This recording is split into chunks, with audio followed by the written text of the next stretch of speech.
In the past 3 years, more than 100 Tibetans are reported to have set themselves on fire, so-called self-immolation, to protest continuing Chinese rule and brutality. It's a disturbing trend in a country that's long embraced non-violent protest against China. The country's spiritual leader, the Dalai Lama, has always advocated a peaceful approach to resisting oppression.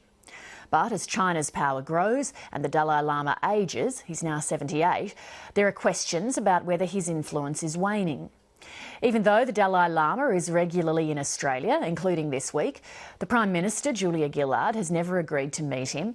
And earlier this year, 7:30 reported that Sydney University had cancelled plans to host an event with the religious leader on campus for fear of upsetting China. The Dalai Lama joined the program in Sydney today. Your Holiness, thank you for your time. Do you see any possibility of reconciliation between Tibet and China in your lifetime? Oh yes, certainly. They have to sort of accept the reality. Then, you see, we have our own different culture, different language, these things. So meaningful autonomy, have every right to keep this unique thing.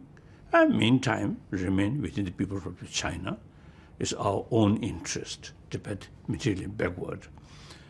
So now China now is really become the economic power of the world. So it is our own interest.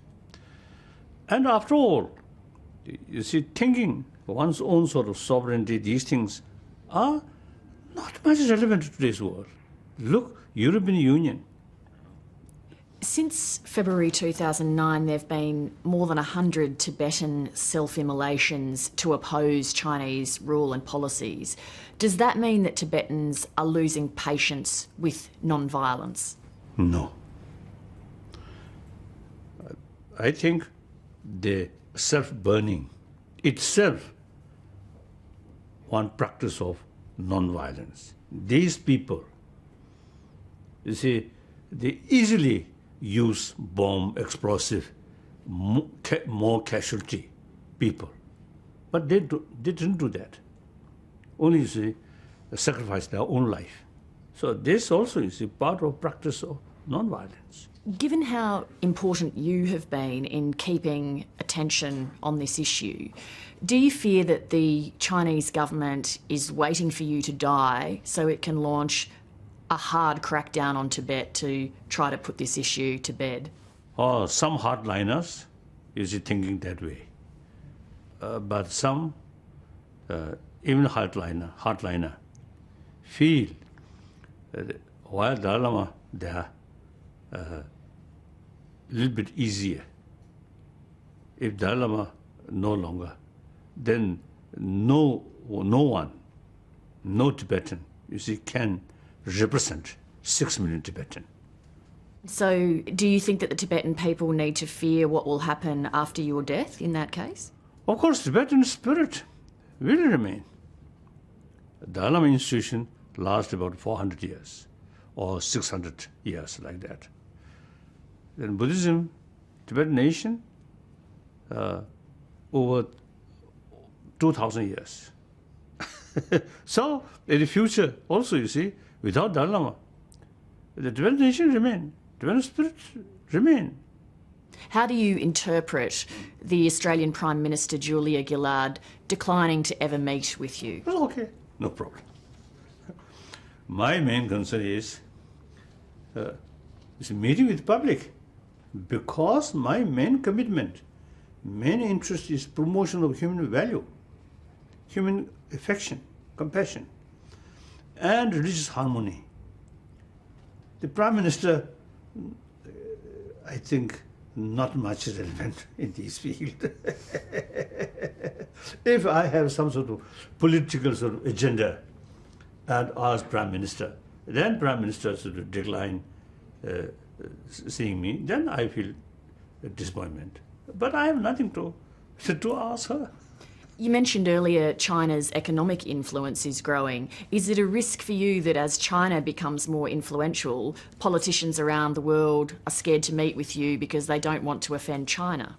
Oh, no problem. No problem. I think real change comes from within Tibet, not from outside.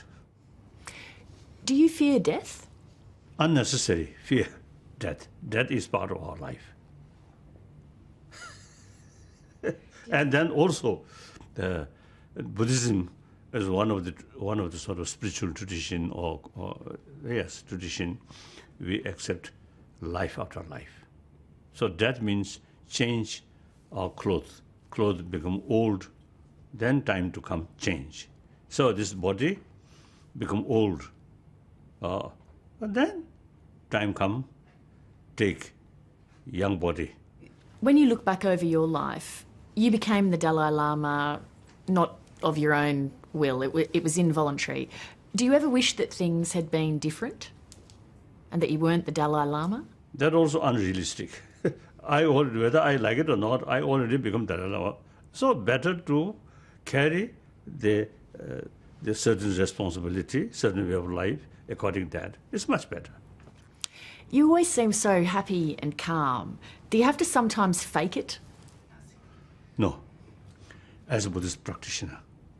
And also, I always is telling people, you should be honest, truthful. Then, automatically, your act can carry transparently. If you hear self-centered attitude, then saying compassion, then there is contradiction. You cannot carry transparently. So you have to pretend something. Do you sometimes have to restrain emotions like anger, sadness, irritation? Some anger come, then immediately express. The other day, the official, you see, he come a little bit late. So then I immediately express like that. As a human being. So anger also part of our mind. Irritation also part of our mind. But you can do. Anger come, go. Never keep in your sort of your inner world. Then create a lot of suspicion, a lot of distrust, a lot of negative things, more worry. Well, Your Holiness, I don't want to irritate you by taking up too much of your time, so thank you very much. Thank you.